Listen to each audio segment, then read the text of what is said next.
ახლა ალჯო, შენ საუკეთესო მეგობარს აქვს ტიტული. მან ის სამუდენიმეჯერ დაიცვა. ალჯო, იგივე Sterling Funk, შეხედე მაგას. ის მას ხდება. და ის მას ხდება Sugar Sean O'Malley-სთან. ამ დროს ომალი ხალხს არ უკაუდებს. მას მხოლოდ ერთი მოგება ჰქონდა პიოტრიანთან, რომელიც იყო ახლო ბრძოლით. მან ეს ბრძოლა გადაწყვეტილებით მოიგო. ჩიტოსთან საკამათო დამარცხება უკან დაიბრუნა. მგონი ამ ბრძოლით ქამარი დაიწვა. დიახ, მან დამაჯერებლად გაიმარჯვა რემატჩში. პირველ რიგში როგორც ომალიმ თქვა, მან ადვილი ბრძოლა მიიღო. ნერვი დაუზიანა თუ რაღაც მსგავსი. მაგრამ ეს ყოველთვის აღნიშნავდა, რომ რემატჩი უნდოდა, მერე კი დომინანტურად იმარჯვა ჩიტოსთან 5 რაუნდში. დიახ, კარგად გამოიყურებოდა, შთანიშნავი და ძალიან თავდაჯერებულად, ძალიან გულდისხმობ, ძალიან თავდაჯერებულად. იმ დონემდე, რომ უბრალოდ საცილო თავხედური რისკი იყო. და შემდეგი ჩხუბი აჯოსთან. იცი რაც მოხდა. ახლა შენ მიიღე სატიტულო ბრძოლა. რას ფიქრობდი ამ დროს? როდესაც სატიტულო ბრძოლა მიიღო ომალისთან? დიახ, ახლა მიიღე ბრძოლა. ასე არა, რაღაც რასაც სხვა არ გააკეთებდა და დაიწყო. შენ მიიღე შანსი.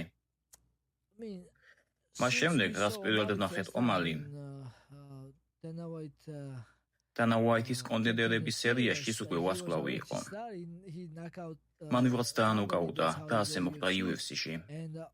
და ვიფიქრე, ვაუ, მაგარია, ვინ არის ეს ბიჭი? ყოველთვის მინდოდა მასთან ბრძოლა. შემდეგ მახსოვს. ერთად ვიყავით რუსეთში. დარწმუნებული ვარ, შენს კარგად გახსოვს. ინტერვიუებში ყოველთვის აღნიშნავდი, გააგრძელე მოწევა, მე ვაჭის გავაგრძელებ. და შენ მეხმარებოდი, თუ როგორ მეთქვა სიტყვები სწორად ინტერვიუს დროს. ერთად მეცადინეობდით, რა როგორ მეთქვა. ვიცი, რომ კარგად გაერთი ამ ინტერვიუებით.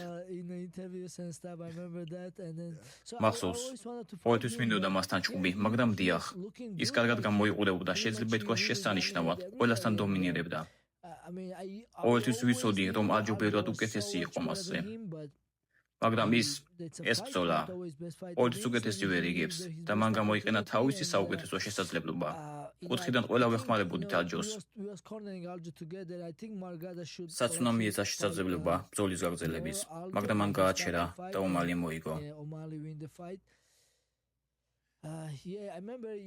მახსოვს, შოკირებული ვიყავი.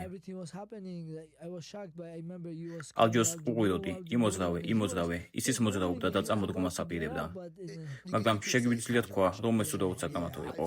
იგივე ვიფიქრე. ცუცამის თქმა, რადგან არ მგონია, რომ ისინი ამაზე წუწუნებენ, მისმინე, რაც არის, ეს არის. ყველა ვგრძნობდით, ის მოძრაობდა. შენ მიიღე შურის ძიების შანსი, არა მხოლოდ მისთვის და ეს არაერთხელ, არამედ ორჯერ გააკეთე. შენ მისთვის ერთგვარი დაუძეველი ბარიერი ხარ და როცა ქამარი მოიგე. ეს ფანტასტიკურია და მადლობა, შენ ახსენე ჩემი სახელი, შენ ნამდვილი ძმაკაცი ხარ, დიდებული. მაგრამ მისმინე, შენ ქამარი მოიგე. და იმ წუთას ოცნება ახდა. ეს შენ ხარ, შენ არასდროს დაგიჩოქებია, შენ არასდროს სჭირდებოდა მსხვერპლად შეგეცი და შენი ღირსება ან შენი ხასიათი. ვცნობ, რომ UFC-ში ვინც შენ წინააღმდეგ გამოიყვანეს, ყველა დაამარცხე და ახლა შენ მეფე ხარ. ეს როგორ მოხდა? მე ვიმარჯვებდი, 10 მოგებებიანი სერია მქონდა, მაგრამ შენ არასოდეს იცი. თუნდაც, როცა ალჯო ზედაწონაში ავიდა, ომალი არ მეჩხუბა. მან შური იძია ჩიტოვერასთან მარცხის გამო. მე არ ვიყავი დარწმუნებული, თუ UFC მომცემდა სატიტულო ბრძოლას. შემდეგ, 2 თვით ადრე, დაანონსეს ბრძოლა სფეროში. ვიღებდი სახალისო სცენებს ჩემი გამოგონილი ომალის პერსონაჟით. ცდილობდი საკუთარი თავი გამეპიარებინა, რომ სფეროში მებრძოლა. თუმცა დარწმუნებული არ ვიყავი, ამაზე არაფერი მსმენოდა. შემდეგ 2 თვით ადრე ზარი მივიღე UFC-სგან. ჰანტერი იყო, მეუბნეოდა, გილოცავ მერაბ. ქამლისთვის იბრძოლებ ომალისთან. მე უპასუხე, მადლობა ჰანტერ, მადლობა ღმერთო, მადლობა UFC. ეს დიდებულია, იცი როგორია? დაწუნებული ვარ იგივე შენს გიგრძვნია, პირველ დღეს აღრთოვანებული ხარ. შემდეგ ნორმალურად ხარ, ისე უბრუნდები ვაჯის, ისე ვიწყებ კემპს. რადგან მაქვს პირველი 2 საკამათო მასხი UFC-ში, მას შემდეგ ფოკუსირებული ვარ მხოლოდ მოგებებზე. ქამარი დავივიწყე. უბრალოდ მინდა ვიბრძოლო და ომალი დავამარცხო. ვიცი, ის ძლიერად უსწრავს, უნდა რომ მას სდიო და შემდეგ დაგასტყას. ბრძოლა მიდის, მე მშვიდად მოქმედებ. ვაკონტროლებდი დისტანციას, უკეთებდი ტეიქდაუნებს, ვფიქრობდი ჯანდაბა, ეს ძალიან ადვილია. ვიცურვებდი აჯოსად შეესრულებინა ტეიქდაუნი მისთვის, რანაირად შეძლო ბიჭმა ჯოს დამარცხება. ვაკონტროლებდი ბრძოლას, ადვილად ვიგებდი. შემდეგ მან რამდენიმე დარტყმა გამიტარა. იგრძენი მისი ძალა. მაგრამ მე ყველაფერი მაქვს ნახე, ბევრს ვაჯიჯობ, ბევრი მებრძოლი დავამარცხე, ყველა პრობლემის გარეშე. და მეხუთე რაუნდში მე ის ცის გადავიყვანე. ამ დროს მსაჯმა მითხრა. იმუშავე. მე მას ვაკონტროლებ, მუხს ვუტყავ და ვფიქრობ. კარგი. სხვა რაღაც უნდა გავაკეთო და პოლიცია შევიცვალე. მან კვლავ მითხრა, გააკეთე რამე. კარგი, რა უნდა გავაკეთო, როცა მე მინდა მაშინ გავუშვებ. ახლა ვდგავარ, ვცდილობ ტეიქდაუნი შევასრულო. მაგრამ მან კარგად დაიცვა თავი, დასაწყისში უფრო კარგად გამომდიოდა. მაგრამ ახლა როცა ვცდილობდი, ის კარგად იცავდა თავს.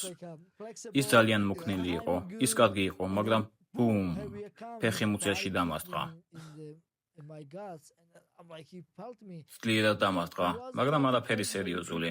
მაგრამ ისევ რომ დაეტყვა მეორედ ან მესამედ, პრობლემა შემექმნებოდა. ამ დროს ვიფიქრე, ღმერთო, რატო ავცადე მისი დაფინიშება?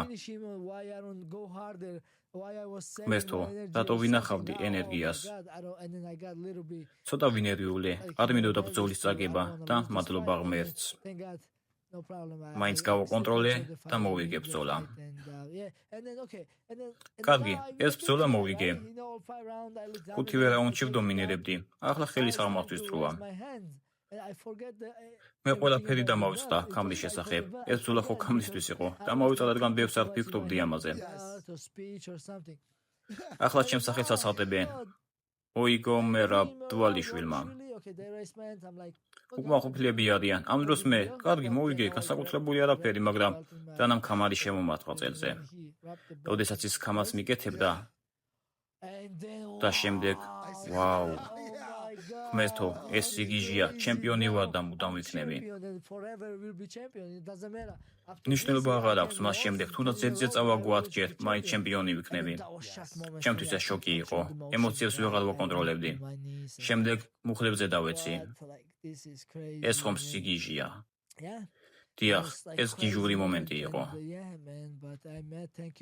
მადლობა კიდევ ერთხელ შენ ყველაფრისთვის, შთაგონებისთვის, კარგი მაგალითისთვის, რომ აჩვენე ერთგულება.